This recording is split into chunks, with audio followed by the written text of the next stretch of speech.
Welcome to Michelle's Opinions. Today on Michelle's Opinions, we're going to talk about find your calling. 10 ways to find your true calling in life.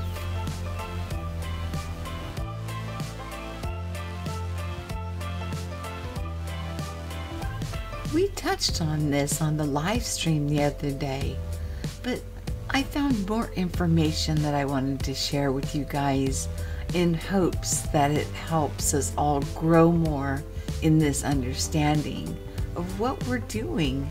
What's our life's purpose? Are we on that path? Anyways, I love this meme. If your path is more difficult, it is because your calling is higher. So don't worry. Everything has its purpose and everything has its meaning. Let's have a little introduction, shall we? So then we'll get into the 10 ways to uncover your true calling. All right. Know you can be and do so much more. Just not sure what? You have the right and potential to be everything you know you can be. But what happens if you're not sure how that looks?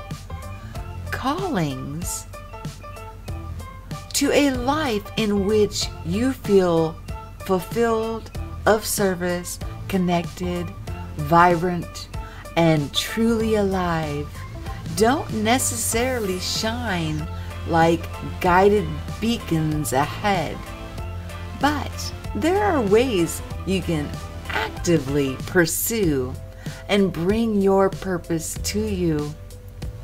Here are top 10 ways to uncover your true life calling.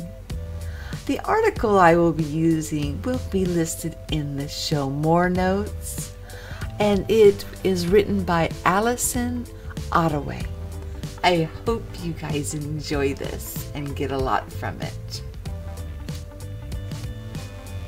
Okay, number 1, notice dreams and signs.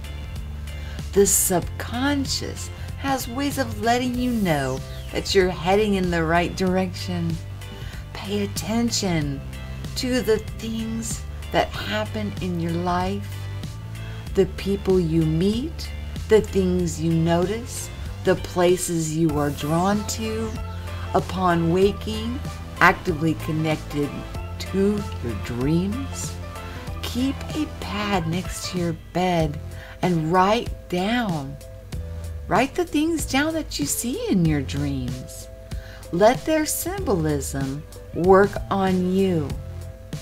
Therefore, you can understand what is being sewn up in you. Because as a man rests or sleeps, God sews the instructions inside. Something to think about. That's not in the article. That was just a little add to. You'll probably find me adding a little extra to each of it for more understanding.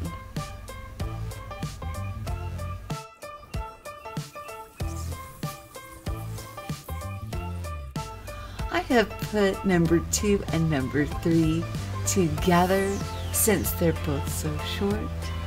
So let's start with number 2.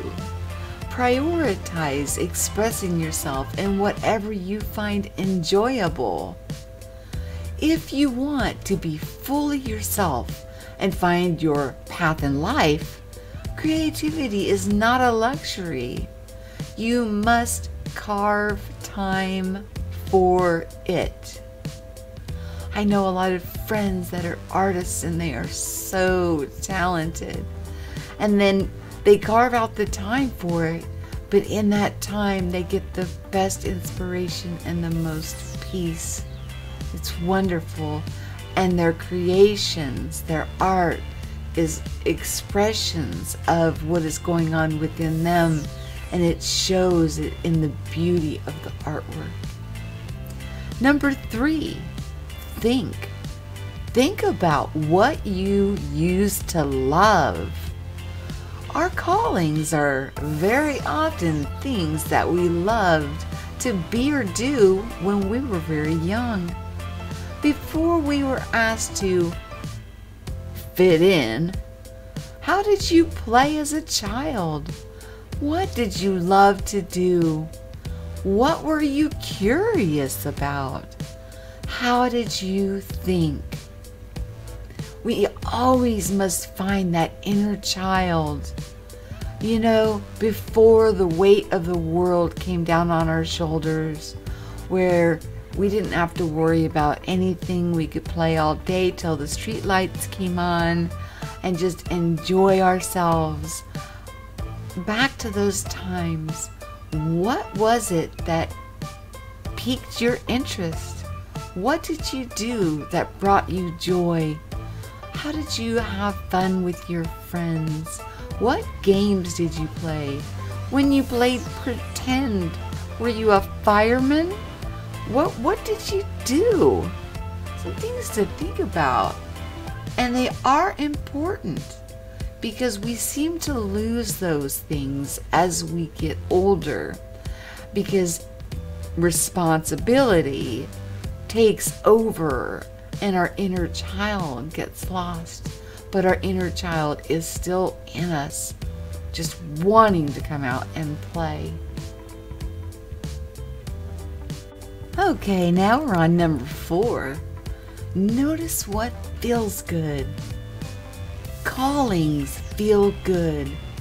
When you are doing what we are supposed to be doing, we are connected, joyful, expressive, loving, and purposeful. Notice times in your daily life that you feel like this. What are you doing? Who are you with? What are you allowing? So there's plenty of unpleasant daily tasks that we have to do as adults, and we just get through those. But that doesn't negate the fact that we are allowed to have joy in our lives and have a good time.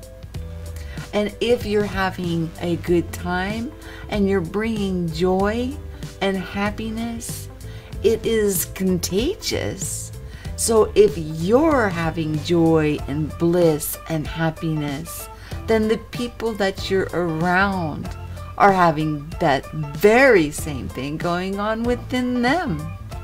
Or maybe you just like to curl up with a good book or watch your favorite television program.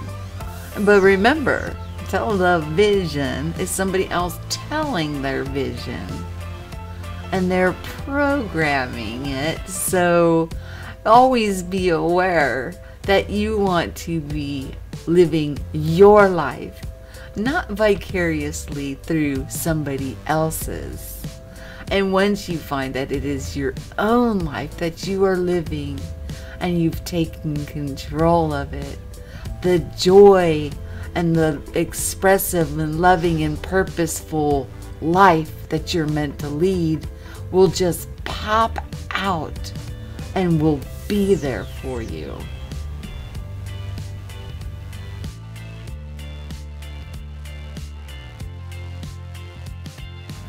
We're on number 5.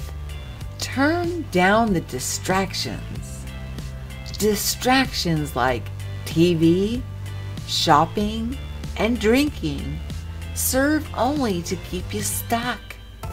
Turn them down in your life and allow possibility in. This will be hard at first. It's easy to use these things to stop you facing things you don't want to, or having to answer difficult questions. But consciously opting for stillness over diversions or emptiness over a life chock full of busy is choosing to open a dialogue with yourself end your path. So there are some distractions that we do choose when we don't want to face some of life's harder choices. And a little is okay. It's when that's all you're doing and you're going only to the television, and you walk in from work, a busy, hard day, and you just crack open the beer and go straight to the TV, and it's like checking out. Where you have such a grand purpose in your life, and it's just the beginning. Your job is not who you are. It's just something that you do. At the time that you check out from your workday is the time to explore yourself, what makes you happy. That's your time, to have joy and find yourself and be on that path of your true calling. And if we're always using distractions, we won't find it because we're checking out too fast. We're giving in too easily. We're throwing in the towel, so to speak. So I'm not saying that you need to stop that cold turkey. Everything takes a little bit of time, but you'll find that the less time you spend watching TV, the more time you'll spend enjoying doing something like a hobby or something that, blossoms you into your true calling for why you're here. Number 6, pay attention to what keeps coming back.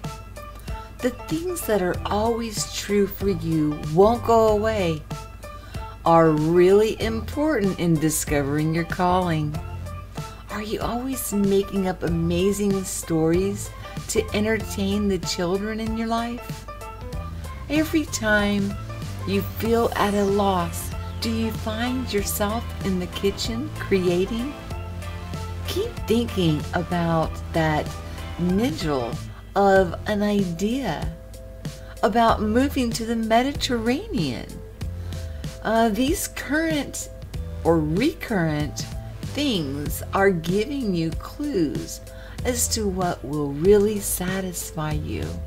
Pay attention to them. Just like, many of us are seeing synchronistic numbers and changes that are going on around us. Well, these could be clues that we're either on our calling, near our calling, or being nudged to get on our calling. Just interesting things are going on all around us, along with the gifts, which we also talked about in that live stream. They're manifesting within so many of us. It's just groundbreaking. So anyone who's veered way off their life path, we're all being brought back to it. And then sometimes it's really hard to let go of the things that no longer serve us and bring us back to our life calling. But once we do and we get over that hurdle, it's so well worth it. It's just, you can't put words on the joy that will come rushing into your life once you find your way back to your true calling.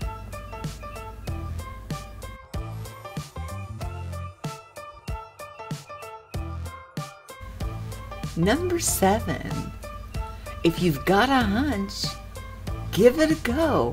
Try it on for size. Finding our true path in life isn't passive.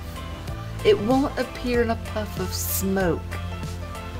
It's only through trying out an activity that you'll know whether it's the thing for you. Just like artists don't know until they start painting on that canvas. just like me with YouTube. I never thought I would enjoy this much. The creativity part and all of the background stuff, there's a lot to it. Let alone did I ever think I could learn the ins and outs of all these different softwares. But I went with it, although I hid and ran from it for years. Here I am, on that hunch, giving it a go and trying it out. And I'm hoping that you guys are enjoying it as much as I'm enjoying it doing this for you. In the art that I see, people, they put down the canvas and they never thought they would have the talent or the skill or the ability. And then you look at the paintings and it's like they're jaw-dropping beautiful. You never know unless you try. And it starts with like a gut instinct. Like through your solar plexus, you'll have a feeling, well, I'm gonna try this out. And the great thing is that just because you try it and it may not be something that fits for you, you can just set that aside and move on to something else. What do you have to lose? This is all about finding our true calling, after all. Number 8, find a way to connect with something outside yourself daily. Get out in nature. Practice a simple meditation. Find a community of like minds and share. Take up yoga. These are just some examples that she had written down. But a lot of things that I see is that we are finding a lot of commonality in a lot of people. Now, we're each unique, and we're not always going to agree on every aspect. But that's what makes life interesting. But it doesn't break down the community. We should be able to come to roundtable discussions and not all 100% agree with each other, and have a respectable conversation with one another.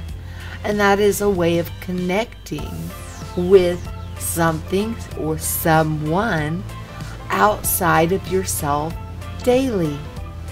It's very important to stay grounded. And we talk about grounding and grounding methods a lot. And meditation, I've brought up several times that prayer is talking and meditation is listening. So just some of the things that I added to number 8 that seem to really go a long way. When you find a group of people that you can trust with your deepest secrets, there is nothing more freeing and liberating than to have people like that around you. Number 9, shake up your routine. Get out of your routine. Changing your environment and carving some time for yourself can work wonders. Shifts in perspectives, connections, and realizations are more easily explored and nurtured when you give yourself the space physically and emotionally. This allows us to open our mind, take others from their perspectives, walk a mile in their shoes, and actually learn things from one another. Learn from different cultures, from different rituals, different ideals, why they think the way they do and they do the things that they do. I mean, these are complete paradigm shifts that can be life-changing. You could wake up one day a completely different person just from changing your perspective.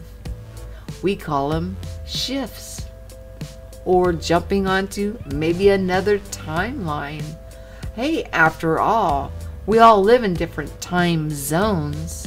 So are we actually time travelers when we go visit somebody in another country, or even connect with someone in another country while online? Are we crossing timelines? Are we time traveling?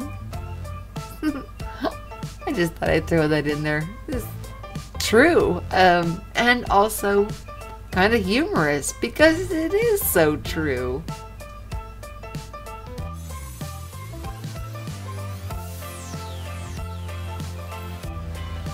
And last but not least, number 10, be patient. Don't expect your calling to be delivered via express mail. Discovering and honoring your path in life will be a continual part of your journey. Be compassionate to yourself, knowing that where you are right now is the best place. Treat yourself, your practices, and the world with patience. And this is the conclusion of the article, with a lot of added information that I put in as we were going through it, since a lot of the things in this article are things that I see going on within my own life and see going on within so many other people's lives all simultaneously. This brings me so much hope and joy, just knowing that we are all finding our true callings and walking them out. Sometimes there's bumps in the road, sometimes there's hurdles, but we do get through them, and there's always lessons to be learned. And just like in the beginning when I was talking about, the harder it seems on your life, the higher your calling is. Well, how can you appreciate having a roof over your head if you didn't go through a time where you could have possibly been homeless? There's just experiences that we have that we don't want other people to have to suffer the same things that we suffer. But then we have to think, are we depriving them from experiencing something that could bring so much more richness to their calling in life? I'm not saying not to help people out. Absolutely. When we're able, we should always help each other out, because nothing in this life at this moment is free. Everything costs. But I do also believe in give a man a fish, he'll only eat for a day. Teach a man a fish, he'll eat for a lifetime. So with that, I say, I hope you all enjoyed this. Remember to always share what you know and listen so we can grow. We're in this together. I have such wonderful people surrounding me, and I'm very, very grateful for each and every single one of you. Have yourself a wonderful day.